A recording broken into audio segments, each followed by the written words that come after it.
Hello friends, টেক্সারিং online চ্যানেলে আপনাদের সকলকে জানাই স্বাগতম। আজ 24শে ফেব্রুয়ারি সোমবার। আর আজ ইতিমধ্যেই কেন্দ্রের মোদী সরকার এবং রাজ্যের মমতা সরকারের তরফ থেকে বেরিয়ে আসলো 10টি বিরাট বড় খবর, যা কিনা দেশের সহ রাজ্যের প্রত্যেক বাসিন্দার জন্য জানা অত্যন্ত দরকার। তাই চলুন বেশি সময় নষ্ট না করে আমরা প্রত্যেকটি খবর বিস্তারিতভাবে জেনে নিই।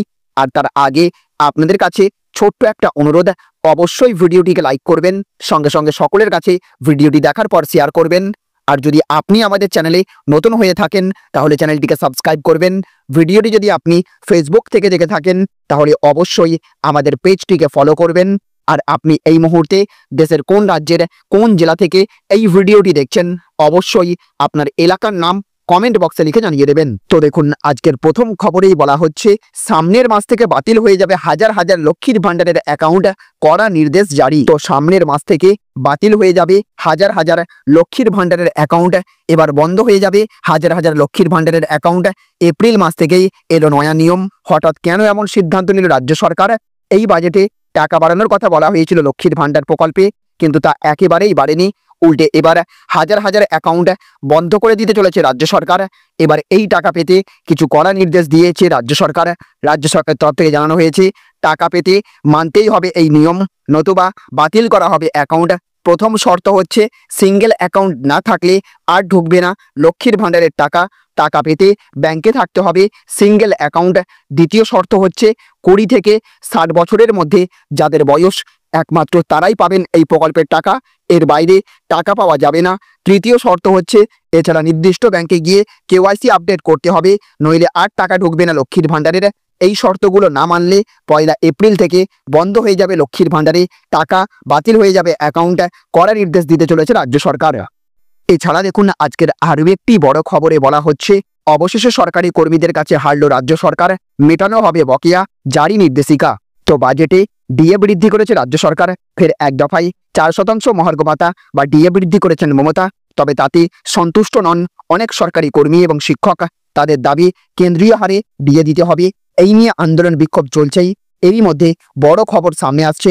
রিপোর্টে দাবি করা হচ্ছে সরকারি প্রাথমিক শিক্ষকদের এবার থেকে এ পে স্কেলে বেতন দেওয়া হবে। সম্প্রতি পূর্ব মেদিনীপুর জেলার প্রাইমারি কাউন্সিলের তরফ থেকে একটি নির্দেশিকা জারি করে বলা হয়েছে এ শ্রেণীর পে স্কেল সংক্রান্ত যাবতীয় নথি দিতে হবে। গত 20 ফেব্রুয়ারির মধ্যে সেই নির্দেশিকা সব সার্কেল স্কুল সাব ইন্সপেক্টরের কাছে ইতিমধ্যেই পাঠানো হয়েছে। আসলে অলোক কুমার মাইতি এবং অন্যান্য বনাম রাজ্য সরকারের মামলার প্রেক্ষিতে এই নির্দেশিকা জারি হয়েছে। বলা হয়েছে মামলাকারীদের চাকরিতে যোগদানের দিন থেকে এ ক্যাটাগরি পে স্কেলে বেতন দেওয়া হবে।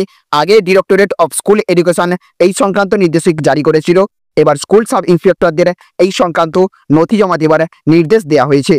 এছাড়া দেখুন, আজকের আরও একটি বড় খবরে বলা হচ্ছে রোজভ্যালির টাকা ব্যাংকে দেওয়া শুরু। তো রোজভ্যালিতে যে সকল আমানতকারীরা টাকা দিয়েছিলেন তাদের টাকা ফেরত দেওয়ার প্রক্রিয়া ইতিমধ্যেই শুরু হয়ে গেছে। ইডি সূত্রে জানা যায় যে সংস্থার 3 উচ্চপদস্থ আধিকারিক অ্যাসেট ডিসপোজাল কমিটির কার্যালয়ে উপস্থিত হয়ে প্রতারিত আমানতকারীদের টাকা ফেরত দেওয়ার ব্যাপারটা নিয়ে আলোচনা করে। প্রসঙ্গত উল্লেখ্য, ইডি প্রথমে ধাপে ধাপে ডিসপোজাল কমিটিকে 19 কোটি 40 লক্ষ টাকা দিয়েছে প্রতারিত আমানতকারীদের দেওয়ার জন্য। আদালতের বক্তব্য অনুযায়ী রোজভ্যালি চিটফান্ডের টাকা ফেরানোর এই প্রক্রিয়াও শুরু হয়ে গিয়েছে। রোজভ্যালি চিটফান্ডের এই টাকা ধাপে ধাপে ক্ষতিগ্রস্তদের মধ্যে বিতরণ করা হবে। প্রথম ধাপে যারা ছোট পরিমাণে টাকা জমা রেখেছিলেন, অর্থাৎ 200 থেকে 10,000 টাকা পর্যন্ত জমা রাখা আমানতকারীরা টাকা ফেরত পাবেন। পশ্চিমবঙ্গের বিশেষ আদালতের নির্দেশ অনুযায়ী রোজভ্যালি চিটফান্ডের সমস্ত সম্পত্তি নিলাম করে ওই অর্থ রোজভ্যালিতে ক্ষতিগ্রস্ত হওয়া মানুষদের ফেরত দেওয়া হচ্ছে। রোজভ্যালি চিটফান্ডের মাধ্যমে যারা ক্ষতিগ্রস্ত হয়েছেন তারা যাতে নিজেদের তথ্য জমা দিয়ে টাকা ফেরতের আবেদন করতে পারেন, সেই কারণে একটি বিশেষ ওয়েবসাইট rozvalleyadc.com তৈরি করা হয়েছে। এই ওয়েবসাইটে যারা আবেদন করবেন তাদের আবেদনের সমস্ত নথিপত্র যাচাই করে তারপর টাকা ফেরত হবে। পুরো প্রক্রিয়াটি আদালতে হবে। তো দেখুন, আজকের আরও একটি বড় খবরে বলা হচ্ছে মোদী সরকারের মাস্টার স্ট্রোক, প্রতিটি ঘরে সরকারি চাকরি, দারিদ্র্যের লাগাম টানতে এক নতুন পদক্ষেপ। তো ভারত সরকার এক ঐতিহাসিক সিদ্ধান্ত গ্রহণ করে এক পরিবার এক চাকরি পরিকল্পনা 2025 ঘোষণা করেছে। এই উচ্চাভিলাষী প্রকল্পটি দেশের বেকারত্ব সমস্যা মোকাবিলা, অর্থনৈতিকভাবে দুর্বল পরিবারগুলোকে সহায়তা প্রদানের জন্য প্রস্তুত করা হয়েছে। আসুন এই প্রকল্পের বিভিন্ন দিক সম্পর্কে জানি। পরিকল্পনার পরিচয় হিসেবে বলতে গেলে এক পরিবার এক চাকরি পরিকল্পনা 2025-এর প্রধান লক্ষ্য হলো দেশের প্রতিটি পরিবারের অন্তত একজন সদস্যকে সরকারি চাকরি প্রদান করা। বিশেষত সেই সব পরিবারগুলোকে অগ্রাধিকার দেওয়া হবে যাদের কোনো সদস্য এখনো সরকারি চাকরিতে নিযুক্ত নয়। সরকারের উদ্দেশ্য 2025 সালের মধ্যে প্রায় 50,000 পরিবারের জন্য সরকারি চাকরির সুযোগ তৈরি করা। বয়স সীমা হচ্ছে 18 থেকে 50 বছর। যোগ্যতা শুধুমাত্র সেই সব পরিবার আবেদন করতে পারবে যাদের বার্ষিক আয় 3 লক্ষ টাকার কম। এই প্রকল্পের আওতায় গ্রুপ সি এবং গ্রুপ ডি পদের জন্য নিয়োগ করা হবে, যাতে বিভিন্ন শিক্ষাগত যোগ্যতার ব্যক্তিরাও সুযোগ পায়। সরকার আবেদন প্রক্রিয়াকে সহজ এবং স্বচ্ছ করার উপর গুরুত্ব দিয়েছে। আবেদনকারীরা অনলাইনে বা অফলাইনে আবেদন করতে পারবেন। আবেদনের জন্য প্রয়োজনীয় নথি হিসেবে লাগবে আধার কার্ড, শিক্ষাগত যোগ্যতার প্রমাণপত্র, আয়ের সার্টিফিকেট। নিয়োগ প্রক্রিয়ায় কোনো ধরনের বৈষম্য না থাকে তা নিশ্চিত করা হবে। এদিকে দেখুন, আজকের আরও একটি বড় খবরে বলা হচ্ছে চীনে নতুন করোনা ভাইরাসের সন্ধান। আবার কি লকডাউন হবে? তো চীনা বিজ্ঞানীরা বাদুড়ের মধ্যে একটি নতুন করোনা ভাইরাস আবিষ্কার করেছেন, যা বিশ্ব স্বাস্থ্য সম্প্রদায়ের মধ্যে আতঙ্কের সৃষ্টি করেছে। এই আবিষ্কারটি এমন এক সময়ে এসেছে যখন গোটা বিশ্ব এখনও কোভিড-19 মহামারীর প্রভাব থেকে পুরোপুরি সেরে ওঠেনি। 5 বছর আগে চীনের উহান শহর থেকে ছড়িয়ে পড়া করোনা ভাইরাস লক্ষ লক্ষ মানুষের জীবন কেড়ে নেয় এবং বিশ্ব স্বাস্থ্য সংস্থা এটিকে বিশ্বব্যাপী মহামারী ঘোষণা করতে বাধ্য হয়। এখন বিজ্ঞানীদের আবিষ্কৃত নতুন ভাইরাসটি প্রাণী থেকে মানুষের মধ্যেও ছড়িয়ে পড়তে পারে, যার কারণে মহামারীর আশঙ্কা আবারও বাড়তে শুরু করেছে। এই নতুন ভাইরাসের ওপর গবেষণাটি পরিচালনা করেছেন বিখ্যাত ভাইরোলজিস্ট সিং ঝেংলি। সি ব্যাটওয়ার্মেন নামেও পরিচিত, কারণ তিনি দীর্ঘদিন ধরে বাদুড়ের মধ্যে পাওয়া করোনা ভাইরাস নিয়ে গবেষণা করেছেন। এই গবেষণাটি Guangzhou lab, Guangzhou academic of sciences, Wuhan বিশ্ববিদ্যালয় এবং উহান ইনস্টিটিউট অফ ভাইরোলজির বিজ্ঞানীদের সহযোগিতা করা হয়েছে। কোভিড-19 সম্ভাব্য উৎস নিয়ে উহান ইনস্টিটিউট পূর্বে বিতর্কে ছিল। কিছু বিজ্ঞানী বিশ্বাস করেন যে ল্যাব লিকেজ থেকে করোনা ভাইরাস ছড়িয়েছে, যদিও এই বিষয়ে এখনও কোনো স্পষ্ট ঐক্যমত্য নেই। কিন্তু বিজ্ঞানীদের মতে সম্প্রতি আবিষ্কৃত এই ভাইরাসটি HKU5 করোনা ভাইরাসের একটি নতুন বংশের অন্তর্ভুক্ত, যা প্রথম হংকংয়ে জাপানি পিপিস্টেল বাদুড়ের মধ্যে শনাক্ত করা হয়েছিল। ভাইরাসটি মেরবোকো ভাইরাস সাবজেনাসেসের অন্তর্গত, যার মধ্যে মিডল ইস্ট রেসপিরেটরি সিন্ড্রোম অর্থাৎ MERS সৃষ্টিকারী ভাইরাস রয়েছে। উদ্যোগের বিষয় হলো এই নতুন ভাইরাসটি মানুষের মধ্যে সংক্রমণ ছড়াতে একই মানব রিসেপ্টর ব্যবহার করে, যা SARS-CoV-2 ভাইরাস ব্যবহার করে, যা কোভিড-19 সৃষ্টি করে।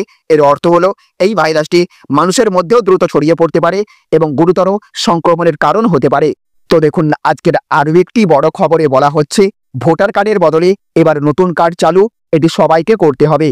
তো ভারতীয় নাগরিকদের প্রমাণপত্র হলো ভোটার কার্ড এবং আধার কার্ড, কিন্তু বর্তমানে এমন একটি কার্ড আসতে চলেছে যা এই দুটি কার্ডের কাজ একসঙ্গে করবে। হ্যাঁ, সিটিজেন কার্ড নামে একটি নতুন পরিচয়পত্র নিয়ে আসতে চলেছে কেন্দ্রীয় সরকার। ভারতীয় নাগরিকদের জন্য এই কার্ডটি আধার কার্ড এবং ভোটার কার্ডের কাজ করবে একসঙ্গে। এই কার্ডটির বিষয়ে বিস্তারিত জেনে নিন, যেখানে বলা হয়েছে ভারতের সকল বৈধ নাগরিককে দেওয়া হবে এই সিটিজেন কার্ড, যা আসলে একটি আধুনিক পরিচয়পত্র, অর্থাৎ এটি ভারতের নাগরিকত্বের প্রমাণস্বরূপ।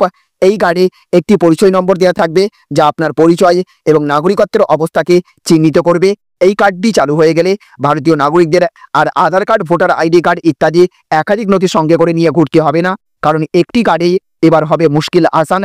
এই কার্ডের জন্য আবেদন করতে গেলে NPR অর্থাৎ ন্যাশনাল পপুলেশন রেজিস্টারে আবেদন করতে হবে। তো দেখুন, আজকের অন্তিম আপডেটে বলা হচ্ছে অর্থের বিনিময়ে স্কচ পুরস্কার পেয়েছে রাজ্য, চাঞ্চল্যকর তথ্য RTI রিপোর্টে।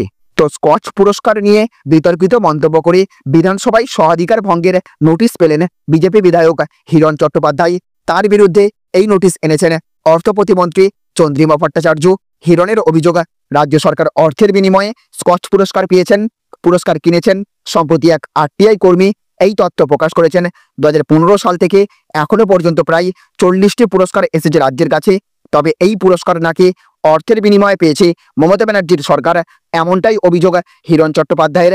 বিধানসভায় হিরণ বলেছেন, রাজ্য সরকার যে সমস্ত স্কচ পুরস্কার এতদিন পেয়েছে তা সব অর্থের বিনিময়ে পাওয়া। আমার কাছে সমস্ত তথ্য প্রমাণ রয়েছে। এরপরে বিজেপি বিধায়কের বিরুদ্ধে স্বাধিকার ভঙ্গের নোটিশ আনা হয়। তাহলে ফ্রেন্ডস, বুঝতে পারলেন, এই ছিল আজকের কয়েকটি গুরুত্বপূর্ণ আপডেট। এই ভিডিওটি আপনাদের যদি ভালো লেগে থাকে তাহলে অবশ্যই ভিডিওটিতে একটা লাইক করবেন এবং অবশ্যই ভিডিওটিকে রাজ্যের সমস্ত মানুষের কাছে শেয়ার করে সকলকে জানার সুযোগ করে দেবেন। ভালো থাকবেন, সুস্থ থাকবেন। Thank you friends, thank you for watching.